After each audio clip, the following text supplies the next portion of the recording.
मंच की सभा की अध्यक्षता कर रहे हमारे गार्जियन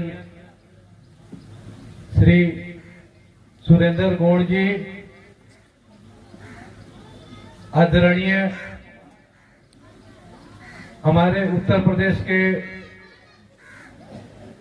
अखिल भारतीय गौड़ आदिवासी संघ के महासचिव, हम लोग के अभिभावक आदरणीय पिंदेश्वरी गौड़ जी, सभा में उपस्थित अखिल भारतीय गौड़ आदिवासी संघ बिहार के प्रदेश संगठन सचिव हमारे बड़े भाई आदरणीय लाल बाबू भाई, इसके अलावा अखिल भारतीय गौड़ आदिवासी संघ के बहुत सारे पदाधिकारी हैं। आदरणीय ओम प्रकाश गौड़ जी जो नरकटियागंज के संगठन के सचिव हैं। रामनगर से आए हमारे संगठन अध्यक्ष रत्नेश भाई जी, उपाध्यक्ष श्रीकांत भैया,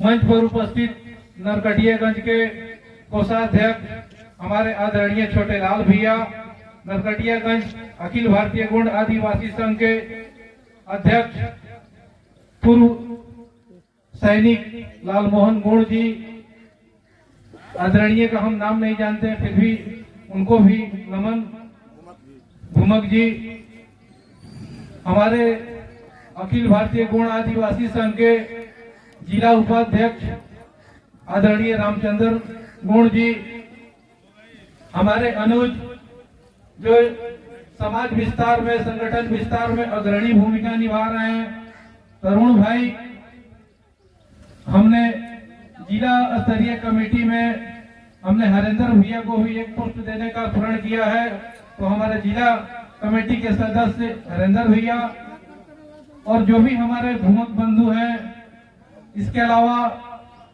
यहाँ उपस्थित मीडिया बंधु और जो व्यवस्थापक हैं इस सभा को व्यवस्थित करने वाले हैं, उनको कोटि कोटि धन्यवाद। इसके अलावा हमारे गार्जियन जो हम लोग के हमेशा मार्गदर्शन रहे हैं, फर्स्ट बार उनसे आज परिचय हुआ है, उनको आज पहली बार देखे हैं, बैजनाथ चाचा जी, सभी को एक साथ प्रणाम, सेवा जोहार, जय बड़ादेव। बहुत सारी बातें हैं, आज थोड़ा समय मिल रहा है, लगभग 2-2:30 बजे हम लोग का लौरिया में भी एक ऐसा ही मीटिंग का कार्यक्रम है। समय है, पर्याप्त समय है, कुछ हम विस्तार पे इस पे बात करेंगे, संगठन विस्तार पे बात होगी। बगहा 2 के प्रखंड अध्यक्ष के चुनाव के क्रम में आज हम लोग यहाँ परसा गांव में इकट्ठित हुए हैं। बगहा 1 के प्रखंड स्तरीय चुनाव में हम लोग परसा गांव में इकट्ठित हुए हैं। दूर दूर से आज जितने भी हमारे सभा में उपस्थित हमारे सगा जन हैं, उनको एक बार जोरदार ताली। हमारी माताएं और बहनें जो दूर दूर से आई हुई हैं, उनको भी हमारा प्रणाम, सेवा जोहार। ठीक कर लो यार कि हम लोग को अपना पहचान, हम लोग क्या है, हम लोग कहते हैं कि हम गौड़ आदिवासी हैं।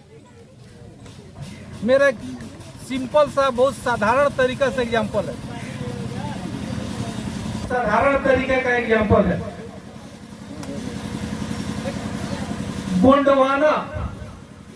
गोंडवाना लैंड आखिर है क्या? हम गोंड हैं तो आखिर है क्या? ये गोंड है क्या चीज? इस पे 2 मिनट हम फोकस डालेंगे, कृपया आप लोग ध्यान दीजिएगा।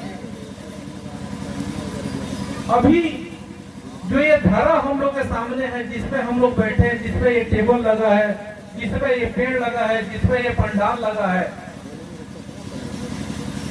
इस धरती का नाम ही गोंडवाना है।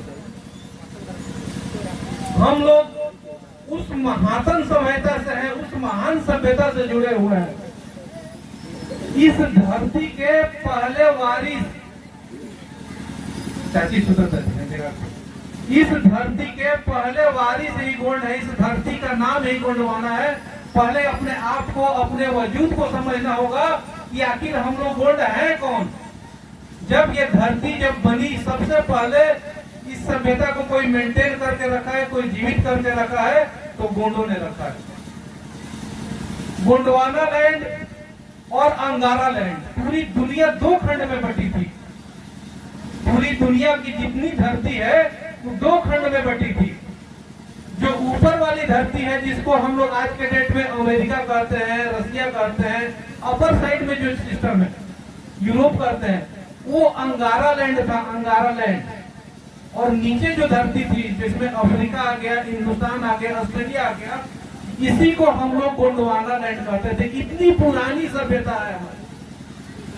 तो सबसे पहले हमको अपनी पहचाननी पड़ेगी कि हम हैं कौन। हम लोग का जो लोगो बना है, पता नहीं इसमें है नहीं, वहां पे आप लोग देख सकते हैं, बहुत सारी बातें हैं। हम लोग को अपने आप को पहचानना पड़ेगा कि हम गोंड आखिर हैं कौन। इस धरती के सबसे अगर सुसज्जित समाज को बोला जाए या सबसे पुरानी समाज, पुरानी सभ्यता है, वो गोंडों की है। तो इस बात को ध्यान रखें कि आप उस सभ्यता से जुड़े हैं, आप उस धरा के पुत्र हैं, उस धरा की से मान्यता रखते हैं जो इस सभ्यता को जीवित रखता है। दूसरी बात, हम लोग संगठन विस्तार के संबंध में करेंगे। इस प्रखंड के लिए हम लोग चुनाव करेंगे। बहुत सारी बातें हैं। शिक्षा पे लोगों ने बात किया, हर तरह से बात किया। शिक्षा पे हम थोड़ा सा फोकस डालना चाहेंगे कि शिक्षा आगे हमारे समाज के लिए जरूरी क्यों है। इसमें हमारी एक छोटी बहन पल्लवी है, बहुत अच्छा कोशिश की है कुछ शब्द देने के लिए समाज के लिए, उसके लिए एक जोरदार ताली होना चाहिए। और ऐसे ही वो क्यों बोली है, आखिर क्यों बोली है लड़की, यहाँ तो और भी है, बहुत सारे लोग हैं, क्योंकि वो शिक्षित है, वो जानना चाहती है अपने समाज को, अपने सभ्यता को, वो समाज में बढ़ चढ़ के हिस्सा लेना चाहती है। वो शिक्षित है तब करके बोल पाई। हम शिक्षित हैं, हमको जानकारी है, हमारे लोग हैं जो शिक्षित है, पढ़े लिखे हैं, समाज को जानते हैं, संविधान को जानते हैं, देश को जानते हैं, कानून को जानते हैं, तभी कहीं पे हम लोग को स्थान मिला। और बिना शिक्षा का हमको जहां तक लगता है हम लोग उतने बाकी क्षेत्र में उतने परिपक्व है नहीं है। बस एक हथियार हम लोग के पास है, अगर उस हथियार को यूज कर लेंगे, उस हथियार को उपयोग कर लेंगे, तभी हम लोग की सभ्यता बच पाएगी, हम लोग का वजूद पाएगा, हम लोग का संस्कृति बच पाएगी और हम लोग के समाज का विस्तृत तरीके से उत्थान हो पाएगा। और वो एक हथियार है, मात्र शिक्षा। शिक्षा के अलावा हम लोग के पास कोई ऐसा हथियार नहीं है जिससे हम लोग उपयोग करके अपना विकास कर सकते। संस्कृति के संबंध में कहना है कि बहुत सारी बाधाएं हैं। सुप्रीम कोर्ट का बाइलॉज है, सुप्रीम कोर्ट का गाइडलाइन है, स्पष्ट शब्दों में यह कहा गया है कि आदिवासी उसी को माना जाएगा, आदिवासी उसी को माना जाएगा जिसके कल्चर के अंदर, जिसकी सभ्यता आदिवासियों की होगी, अन्यथा उसको आदिवासी नहीं माना जाएगा। साफ शब्दों में कहा जाएगा। इसलिए हम लोग की बाध्यता है, हमारी मजबूरी समझिए या बाध्यता समझिए, कुछ भी समझिए, कि हमको अपने कल्चर को, अपनी सभ्यता को, अपनी संस्कृति को, गोंडी भाषा को, गोंडी संस्कृति को बचा कर रखनी होगी। इसमें एक कदम आगे बढ़ के हम लोग ने बार बार कहा है, बार बार कहा है, बार बार कहा है और बार बार कहेंगे कि सबसे पहले अपनी पहचान बनाइए। हम लोग बार बार हर मीटिंग में कहते हैं और आज भी कहेंगे कि कृपया हम लोग की पहचान, जैसे हम लोग पीला गमछी की बात करते हैं, बहुत संख्या में जब हम लोग ने 2 महीना पहले एक कार्यक्रम को शुरुआत किया था, आज बहुत अच्छा लग रहा है। बहुत तायद संख्या में हमारे लोग इस परंपरा को अपना रहे हैं। जो भी पीला गमछी रखे हैं उनके लिए एक जोरदार ताली होना चाहिए। वो इसको, इस परंपरा को बना रखिए। अगर कहीं भी समाज में हम लोग चल रहे हैं, कहीं भी सभ्यता में चल रहे हैं, यदि मार्केट में जा रहे हैं, अगर दिख रहा है कि हाँ इनके पास पीला गमछी है, तो ज्यादा चांसेस है कि ये गोंड होंगे। तो इसको मेंटेन करिए, बहुत अच्छा लगता है। एक हमारी पहचान है, सभ्यता है।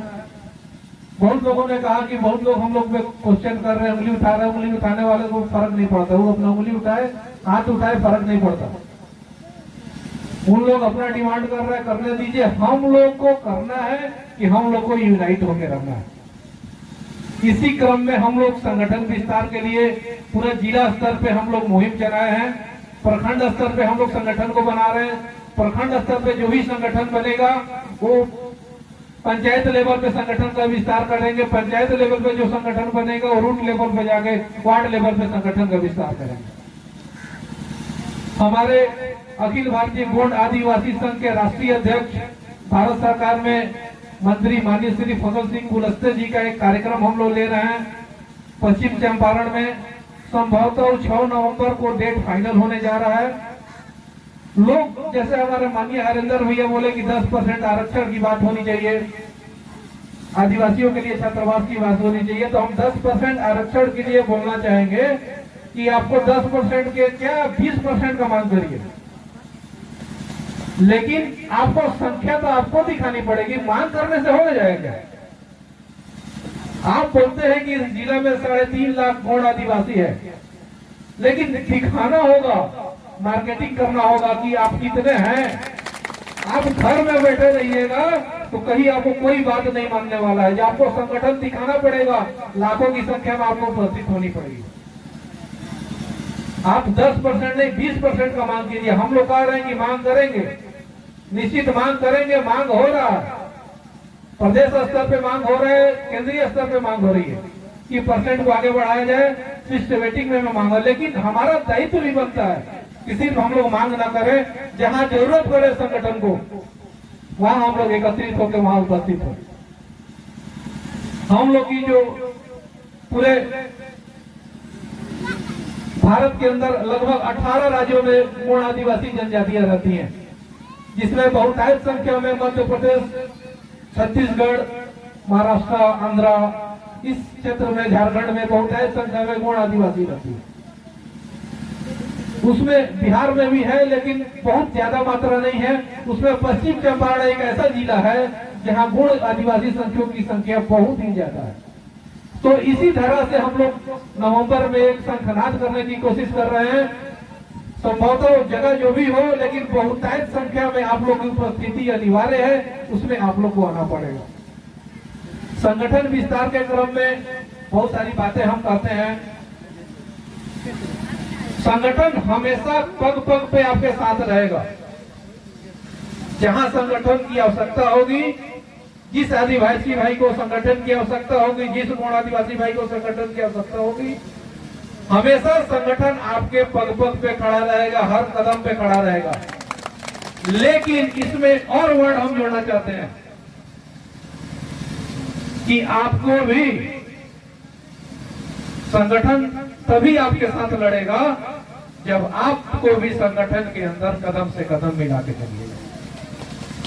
ऐसा नहीं हो सकता है, और खासकर जब तक हम इस पोस्ट में हैं तब तक इस नहीं होने देंगे कि संगठन जब भी आपको इनवाइट कर रहा है कि मीटिंग में आप आइए, मीटिंग में आप आइए, मीटिंग में आप आइए, और आपके पास समय नहीं है मीटिंग के लिए, तो संगठन के पास भी आपके पास जाने के लिए समय नहीं है। इसलिए सबसे पहले आपको मीटिंग में आना पड़ेगा, सिस्टम में आना पड़ेगा, संगठन में आना पड़ेगा, तब जाके कहीं संगठन आपके कंधे से कंधे मिला के चलेगा। एक कदम यदि आप चलिएगा तो संगठन 3 कदम आपके साथ आगे बढ़ेगा। लेकिन अगर संगठन से आप 1 कदम पीछे हटिएगा तो संगठन से 5 कदम भी पीछे हट सकता है। इसलिए संगठन को मजबूत करिए, एक छत के नीचे आइए, और बहुतायत संख्या में जहां भी हम लोग उपस्थित हो रहे हैं, बहुत सारे संख्या में उपस्थित होइए, अपने अपने समाज को अग्रणी बनाइए। कहा गया है परमात्मा किसी का भाग नहीं लिखता है मेरे दोस्त, परमात्मा किसी का भाग नहीं लिखता है। इंसान की सोच, उसकी विचार, उसका प्राकृतिक, उसका संविधान ही उसका भाग लिखता है। हम कब तक अंधविश्वास में रहेंगे, कब तक हम एक दूसरे को तलवे को ढोते रहेंगे। आज देश आजाद होने की हो गई है, पर लोकसभा से लेकर विधानसभा में आज तक कोई विधायक, कोई सांसद आदिवासियों को हक के लिए कोई नहीं लड़ता है। कारण क्या है? हम लोग बहरे हैं, गूंगे हैं, जब तक अधिकार को हम लोग, राजनीतिक दुनिया की वो चाबी है कि हर सत्य को खोलती है, हर दरवाजे के खोलती है। हम पहले तो राजनीतिक पे कब्जा करें, हम अपने बच्चों को पढ़ाएं लिखाएं। जब तक बच्चा पढ़ेगा लिखेगा नहीं तो अधिकार अपना नहीं जानेगा। अभी मेरे बड़े भैया इस जिला के पद ग्रहण जब से लिए हैं, हम आदिवासी को अलग एक ज्वाला पैदा कर दिए हैं। कहा है बड़े भैया, कहते हैं हिंदू बनावल, हिंदू बनावल बड़ी बात नहीं खे, जात पात मिटावल बड़ी बात होला। हिंदू बनावल बड़ी बात नहीं खे, जात पात मिटावल बड़ी बात होला। अभी इलेक्शन पड़ती है तो हम कोई यार दोस्त में चल जाते हैं, कोई समाजवाद में चल जाता है, कोई दोस्ती में चल जाते हैं। हम जिस तरह हम अपने बच्चे बचिया की शादी करते हैं, सेम तो वही वोट भी तो मेरा बच्चा है, मेरा बेटा है। हम अपने लड़की की शादी करते हैं तो 10 बार देखते हैं कि लड़का कैसा है कैसा नहीं। सेम उसी तरह हम वोट निर्वाचन पदाधिकारी 10 दिन 20 दिन समय देता है कि आप अपने समाज में जाइए, कि पहचानिए परखिए कि आपके लिए यह बंदा है कि नहीं, आपके लिए आवाज उठाएगा कि नहीं, केवल भाषणे में रह जाएगा कि वह दिल्ली तक पटना तक जाएगी कि नहीं। हम लोग की बात हम कहां हैं, इस बात को समझनी होगी। जागो जागो मूल निवासी दलितों शोषित भाई, सवेरा हो गया है, सवेरा हो गया है। छीन लो अब इस देश की सत्ता, मिलके करो लड़ाई, सवेरा हो गया है, सवेरा हो गया है। हम कहां हैं, अब सोने की समय नहीं है, अब जागने की जरूरत है। जब हम अपने अधिकार को नहीं जानेंगे तब हम आगे नहीं बढ़ पाएंगे। हमारे जो भी मेरे बड़े भैया गैस एजेंसी के मालिक शंभू प्रसाद, पहले के तो जिलाध्यक्ष जो भी बने करते थे उनको नाम कोई पता नहीं है, लेकिन बड़े भैया आप तो ज्वाला है भाई, आप तो श्रृंखला विक्रिया है। आप एक फोड़े हम 3 निकले, 3 से 23 निकला, 3 से 64 बना। ये आपकी देन है, ये आपकी करधार है, ये आपको चरणों को मैं बार बार सेवा जोहार जय बड़ा देव। हम आज दुनिया में कौन ऐसी चीज है मैं देख सकता हूँ पर एहसास कर सकता हूँ पर पी नहीं सकता हूँ, इसी को तो दूर किए हैं डॉक्टर B.R. अम्बेडकर साहब ने। अपने उन्हें कहा अब कोई रानी की पेट से कोई राजा पैदा नहीं होगा। Doctor B.R. अम्बेडकर साहब ने मनुस्मृति को जलाया, क्योंकि मनुस्मृति में लिखा है कि रानी की पेट से ही राजा जन्मेगा। तो बाबा साहब ने संविधान लिख दिया, अब रानी के पेट से कोई राजा नहीं जन्मेगा। इस बक्सा से ये मौलिक अधिकार, ये लोकतंत्र अधिकार बाबा साहब ने दे दिए, सबको अधिकार दे दिए। सब लड़ो, सब जीतो, सब जागो। आज खुशी की बात है कि हम ही लोग के बीच में द्रौपदी मुर्मू जी आज आदिवासी के प्रथम महामहिम राष्ट्रपति बने। ये किसकी देन है? यह वो पढ़ी लिखी तब बनी, वह कलम की ताकत। हम अपने बच्चों को पढ़ाएं लिखाएं, ज्यादा इधर भटकने के काम मत करें। मेरा कहना है जब जब धारा विफल होती है, जब जब धारा विफल होती है, जब संकट का समय आता है तो माँ की गोद से कोई न कोई आदिवासी पैदा लेता है, आदिवासी पैदा लेता है। अब जागने की समय आ गई है, अब सोने की बात मत करें, अब हम जागे, अपने अधिकार को तो देखें। अधिकार हम बच्चों को कैसे क्या कर लेंगे। इसी के साथ सेवा जोहार, जय बड़ादेव, जय गुंडवाना, जय मूल निवासी, जय भीम। महारानी दुर्गावती अमर रहे। अब इस कड़ी में कार्यक्रम को